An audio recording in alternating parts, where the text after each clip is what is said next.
I would like to introduce Duncan Vincent. Please welcome him. Thank you so much, Kenny. Thank you. Hi, everyone. Can you guys hear me back there? Yeah, all good? And apologies if it is way too loud over here, but I was saying to this table, thank you for sitting up front, because you guys are going to be my volunteers, okay? So that's the first rule whenever you attend a comedy show. Never sit up front. Thankfully, this is not a comedy show. Well, we'll try and have a bit of fun along the way. So first of all, thank you, Kenny, thank you, David, and thank you to the Economic Development Unit of Wyndham Council. It is so great to have such a fantastic turnout over here.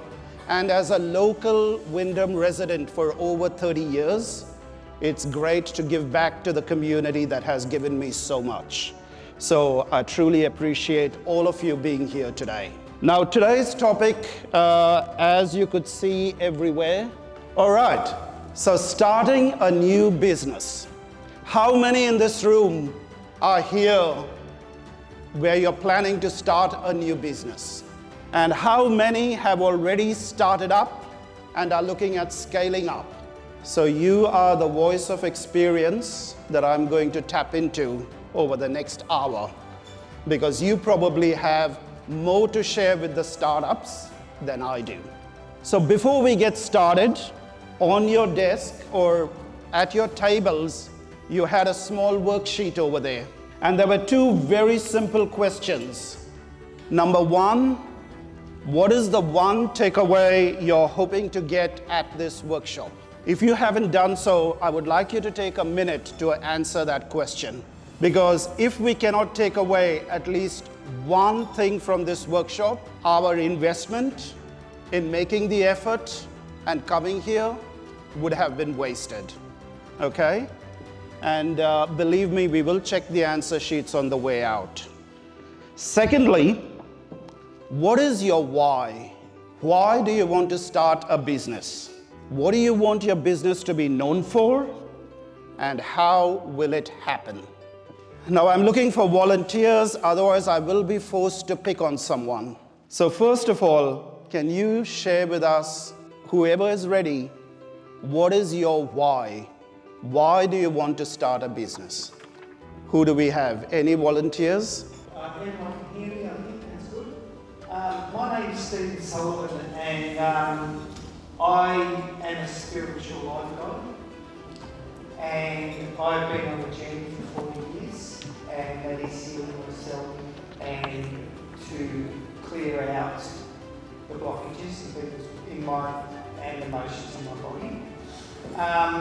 So my whole goal is to help others who are having trouble with their lives, or they have just anxiety issues, all of those type of emotional type of issues. And I'm a life guide to help people get to the best place they can be. Awesome. Thank you so much, Stephen, for sharing. Let's give Stephen a hand. Okay, so you heard Stephen share with you as to why he does what he does. If you haven't reflected on that, I want you to reflect on that. Every answer to every question about how will you make it happen in today's world is AI. So what a fantastic way to raise awareness about the role of AI in today's business world, especially if you're planning to do a smart and successful business. Thank you so much, guys. And later in the workshop, we will come back to why does it matter? Why does my business have to have a mission? Okay? But I want you to think of those three things before we get started. Okay, so before we get started, some sobering statistics. Now, I'm not sure how well you can see the screens all around you. There are more screens here than a Hollywood studio. But let me get up close to this one. So starting a new business. So as of July 2025, we had In terms of entries, the light blue, so over 400,000 new businesses that were created up until July 2025, Australia-wide. Of those 400,000 businesses, we had close to 350,000 businesses who closed or exited the scene. So that the net gain was literally under 50,000. Under 50,000. So I just want you to think about that. 400,000 created, close to 350,000 closed down, net gain, or the survivors, as we call them, around 50,000. Now, another stat over here. In terms of the industries, in 2024-2025, 3 industries with the largest percentage increase. So these were the great survivors. Number 1, healthcare and social assistance. So anything to do with NDIS, carers, hospitality, all of that stuff. Second was transport, postal, and warehousing. And obviously, with the boom in e-commerce, that is no surprise. And finally, financial and insurance services. So if you're looking for the growth industries, they are the top 3 growth industries. How many in this room are part of the top 3 growth industries? Okay, let's look at the other side of the ledger. The largest percentage decrease. So the businesses that suffered the most. Number 1, agriculture, forestry, and fishing. Over 170,000 businesses exited. Number 2, retail trade. Over 156,000 businesses exited the scene. Why do you need to know this? How does it matter? Why are these stats important? Hopefully you want to get into a growth industry, right? Or if you're getting into an industry that is declining, that you have specific and significant value to offer. But that just tells you at the start of the financial year, 34,000 businesses, and at the end of the financial year, 37,000, which means 2,700 businesses. And this is in our council here, in the Wyndham area. So in the Wyndham area, we had 34,000 businesses, close to 35 that were registered. We had 37 as of the end of the year.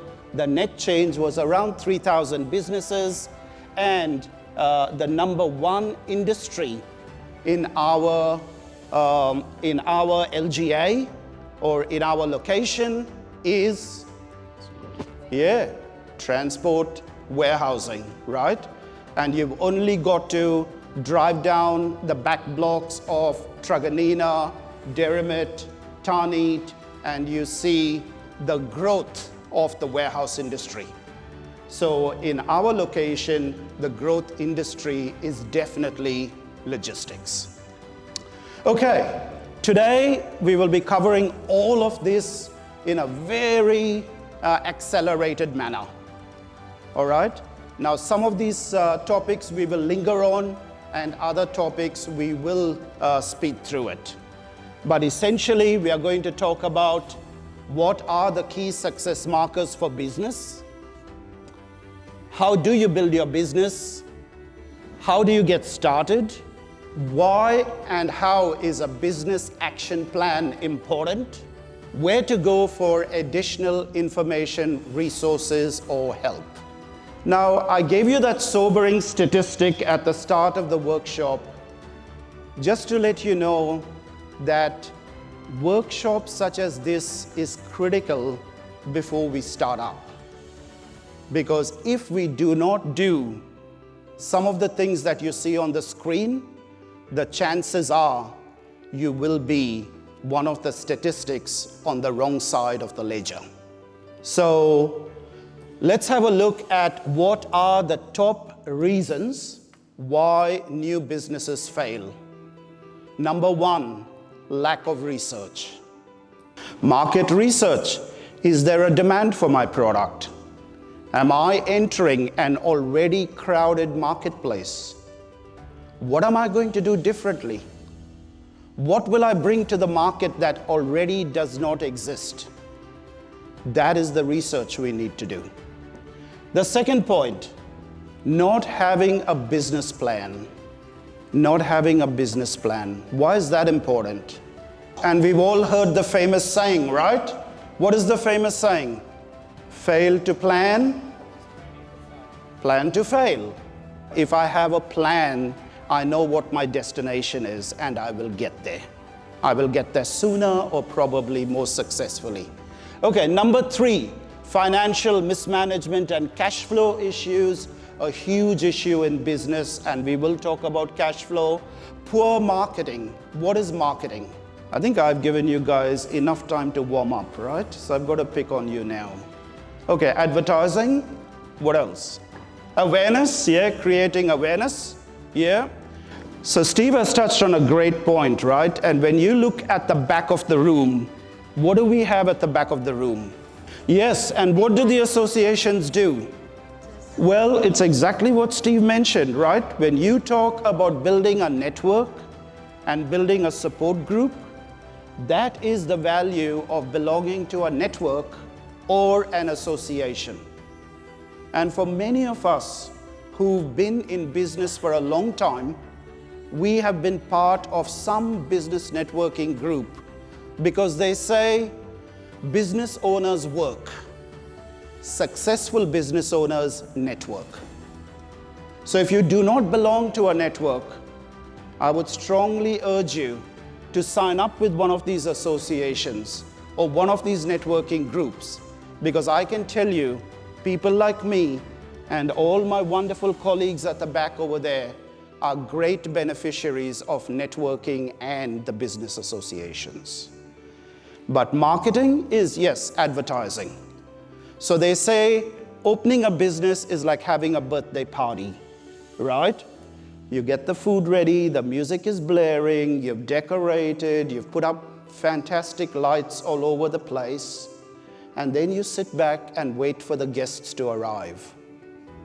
But no one shows up. Why not? Yes, we forgot to do the most important thing, which is inviting the guests.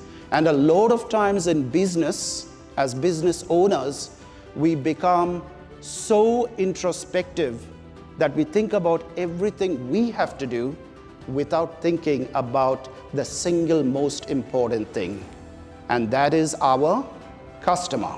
Not keeping abreast of customer needs or the competition.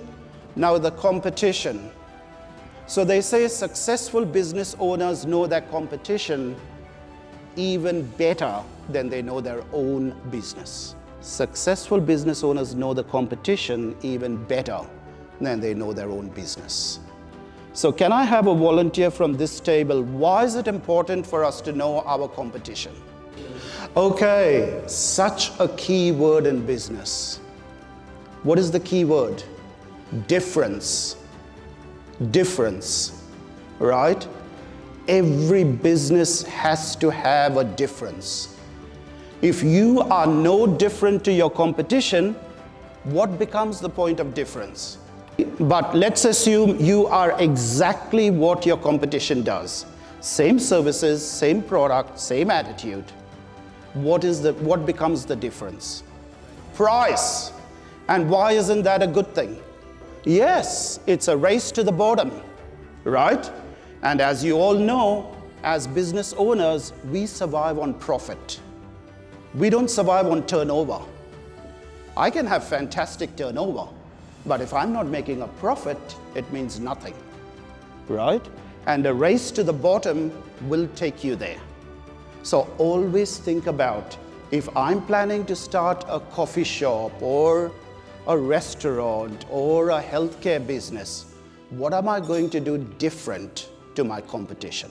Or am I going to compete on price? Now, sometimes that could be a strategy. But if that is a strategy, then you go in with your eyes wide open. Failing to adapt, okay, to be an agent of change, and we will talk about that later. Growing too quickly, is that a good thing or a bad thing? A lot of unhappy customers. Promising, over-promising, and under-delivering, right? Which is the worst thing for business. Failing to hire and retain the right people. I am very passionate about this. Who employs people in this room? Yeah, look after your good people. Your people are your key to success. Especially desirable and good talent. Treat them well, look after them, make sure they are appreciated. People do not leave jobs for money. They leave jobs because they are not appreciated or they are taken for granted, okay? So look after the people you want. The fact that you guys are here is such a fantastic thing because it shows that we want support and we want to use support. But why do a lot of business people not ask for support? Fear? Embarrassment? Yeah, great point over there, right? So number one, we are proud, right? As business owners, we are proud. Some of us think we know it all. What are you going to teach me that I don't already know, right? Which is the greatest formula for failure. We never know. Every day we learn. And my mantra in life, the day you stop learning, you stop living. Okay, so we learn every day. So I know it all. Pride, fear. Fear of what? Fear of being told something you don't want to be told, right? You're not doing things right. You're not following the right process. You're not using the right system. Sometimes we don't like hearing that. And I love the last point, not being aware that support exists. And that is where, again, all these associations and all these networking groups can help you with things like that, okay? There's lots of support if you ask for it. But these are, and of course the last one, self-trust and belief. When does self-trust and belief become really important? Yes, in difficult times, right? And believe me, as a business owner, there will be many dark nights and darker days. And it's in those times that you've got to back yourself. And that is why having a why is so important. If your business does not have a clear goal, if you don't know why you started a business, if you don't know what you want to achieve in business, if you don't know how you will make that happen, you will never have self-trust and belief. And at the first hurdle, you will fold. So for those of us who have been in business for a long time, and when I look around the room, especially to the back of the room, I see so many of my colleagues who have been successful business owners. And the reason we are here today is because we believe in what we do. And similarly, that is why you need to be passionate about why you want to start a business. So again, be aware of the 10 top reasons business fold. Okay, now getting ready. Not everyone is designed or is wired to start a business. Okay, there are some business owners and there are some employees. Not every employee can become a business owner, and not every business owner can become an employee. However, what you do not want to do is become an employee of your business. And I will talk about that later. So number one is, how do you evaluate yourself? Am I cut out for business or am I not? Right? How do you set yourself up? And we will talk about all of the other things over there. The business structure. How many in this room are sole traders? Okay, all right, okay. All right, and to be a sole trader, you really don't need to consult anyone, right? It is the simplest business structure. All it is you just operate under your name. Whatever income you earn from your business, you add it to your income. Whatever losses you suffer, you add it as expenses, right? So it's the simplest form of business. Then we have partnerships, where we have 2 or more business owners coming together to run a business. Who is a partnership business here? Okay? Is that 1 partner, 2 partners, 3 partners? Okay. And what is the nature of the business? And not uncommon in a lot of legal firms, accounting firms, there will be a lot of partnerships. Okay. What about company? How many have PTY LTDs? Then we have trusts and co-ops. How many accountants do we have in the room, apart from this gentleman here? Any other accountants? Okay, so if anyone is looking for advice on business structure, please hit up these gentlemen, because they are the people you need to be talking to before you set up your business structure. Okay, registering your business or company name. Everyone has a business name. Anyone still looking for a name? Anyone still looking for a business name? No? Fantastic. Okay, so business names are registered, and as you can see over there, it's probably redundant because all of you have done this. You register it with ASIC, and you register your entity with ASIC as well. So you will get a copy of all the slides after the workshop. All right, so there are 3 ways you can start a business. Starting from scratch or a greenfield site. How many in the room are starting from scratch? How many have bought an existing business? And franchise? Okay, no franchisees. Okay. All right, so very quickly, can I, the gentleman in the maroon, you were talking to me at the start. Why did you decide to start from scratch? And that is a perfectly reasonable answer as to why you would start from scratch. If you do not find something that is existing, or if you want to give your business your own unique perspective. Okay, the people who have bought an existing business, can I have a volunteer who has bought an existing business? Okay, why did you choose to buy an existing business? Okay, and thank you so much. And that is the exact difference between starting from scratch, where you have to build everything, versus buying a business, where you buy a customer base, you buy goodwill, you obviously do due diligence on the numbers, and you have cash flow trends. So that's the benefit of buying a business versus starting from scratch. Okay, now this circles back to the question about why. Why am I why am I going to do what I want to do? Number 1, will you be filling a gap in the market?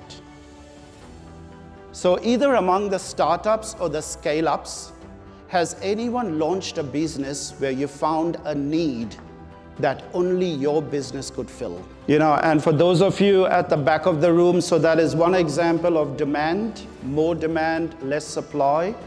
And the lovely lady over here said, open a petrol station.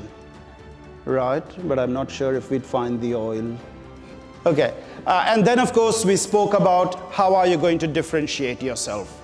And that could be through any number of ways. It could be price, it could be quality, it could be service, but preferably not just price. And convenience. Today, we are a convenience society. So whatever you can do to make my life easy, I will pay for it, right? Look at the boom with food delivery services. Look at the boom with Amazon. Look at the boom with all instantaneous gratification products, right? Easy, convenient, fast. Okay, now the key market research questions that you should ask yourself are up on the screen. Is there a demand for my product or service? Does the market need my service? How many other businesses are offering similar products or services to me?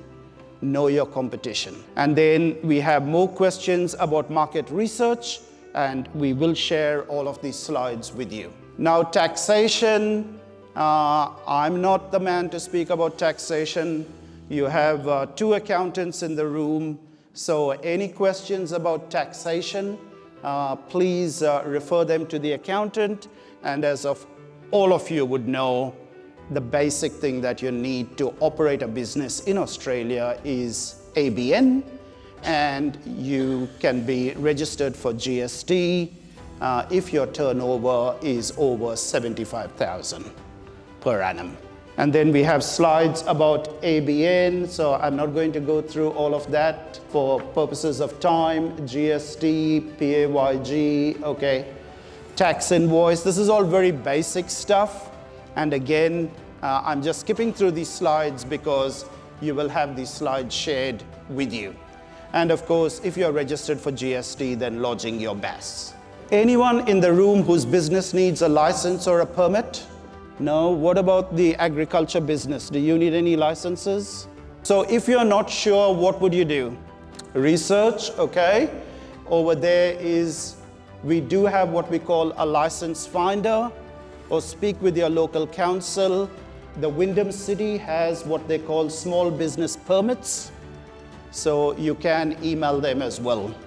Okay, running a business from home. Where are the home-based businesses at?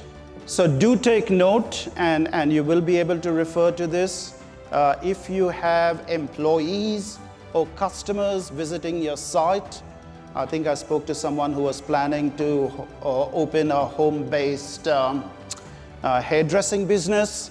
If you do have customers or employees, you do need to get a permit, and there are limitations, so please check with your local council. So in business, it's all about risk versus reward, right? The higher the risk, the higher the reward. How do we protect ourselves against risk? Is insurance, okay? So there are certain non-negotiable expenses that you must incur in business, no matter how shrewd you are. And as far as I'm concerned, those non-negotiables are insurance, accountant, and legal advice, okay? If you want to sleep peacefully at night, you will invest in those. And then we have all of the various insurances, and we will finish off with business planning. Now, having a business plan is not a very popular thing among business owners, especially small business owners, because we all think it is very cumbersome. It does take a lot of investment in terms of time. When would you need a business plan? When does a business plan help you? Okay, when you need funding, yeah. Okay, when you need funding, yes, you will need a business plan. When else does a business plan become important? Yes. You know, again, we spoke about that, the importance of having a plan. When I'm stuck or when things are not going good, where have I gone off track? And if I don't have a plan, I don't know whether I'm on track or off track, okay? One more reason for a business plan. Accountability, yes. Okay, so I wanted to go to accountability. So a famous saying, things that get measured, get done. Things that get measured, get done. Things that do not get measured, do not get done. Okay, so accountability, auditing, yeah, if you're ever, and you know, that can happen to any of us. So we need to have a business plan. And one final reason for a business plan, to manage risk, okay? I'm looking for one other thing, one other reason why you would need a business plan. Okay, marketing, and when you want to, what did you want to say? Okay, when you run into cash flow issues, but hey, someone else? Starting a business, yeah. But at the other end, when you want to sell the business, hey? Yeah, when you want to sell the business, right? They will ask you for a business plan. And how has the business been performing to business plan, right? That is why a business plan is important. So what we've done in those few minutes is a crash course on some of the key fundamentals you need to be aware of before you start a business. And my closing message is, do your research, be clear about why you want to get into business, make a difference, and be on the right side of the ledger. You want to be one of the survivors, right? And it's only by doing this homework you can be a survivor. Okay, so before I exit the scene, does anyone have any questions or any comments? And then we will take a break. What a great question. How do I not become an employee of my business? First of all, why is that a bad thing? And if I'm going to be an employee of my business, I may as well work for someone else, right? Why do I need to carry all this risk and all these overheads and still end up being an employee? This is easier said than done. I know it is easier said than done. Okay, so let's help her out. What's your name? Sherry. Okay, let's help Sherry out. Anyone at the back of the room, how can Sherry not be an employee of her business? AI can play an amazing role in your business. Yes. So please have a talk to this gentleman here and check out, how AI can help you. Yeah. And let me wrap it up by saying, Sherry, you can employ employees, but you cannot employ a business owner. Only you can be the business owner. But if you're doing everyone else's job, who's doing your job? Yeah, and look, I know we have a panel discussion coming up, and that would be a good question to ask the other panelists as well. But let me tell you that 70% of all new businesses will fold in the first 12 months, right?